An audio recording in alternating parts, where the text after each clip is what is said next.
மத்தேயு எழுதிய நற்செய்தியிலிருந்து வாசகம்.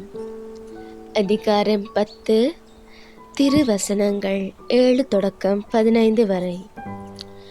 அக்காலத்தில் இயேசு தம் சீடரை நோக்கி கூறியது: நீங்கள் சென்று விண்ணரசு நெருங்கி வந்துவிட்டது என பறைசாற்றுங்கள். நலம் குன்றியவர்களை குணமாக்குங்கள். இறந்தோரை உயிர் பெற்றெழச் செய்யுங்கள். தொழுநோயாளரை நலமாக்குங்கள்.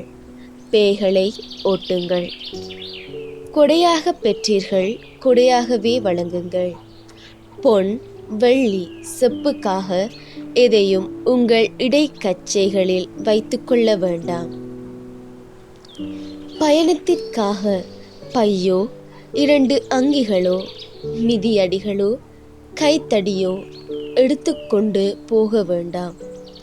ஏனெனில் வேலையாள் தம் உணவுக்கு உரிமை உடையவரே. நீங்கள் எந்த நகருக்கோ ஊருக்கோ சென்றாலும் அங்கே உங்களை ஏற்க தகுதியுடையவர் யாரென கேட்டறியுங்கள். அங்கிருந்து புறப்படும் வரை அவரோடு தங்கியிருங்கள். அந்த வீட்டுக்குள் செல்லும் பொழுதே வீட்டார்க்கு வாழ்த்து கூறுங்கள்.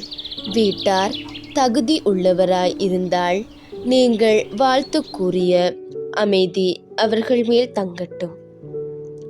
அவர்கள் தகுதியற்றவர்களாய் இருந்தால் அது உங்களிடமே திரும்பி வரட்டும்.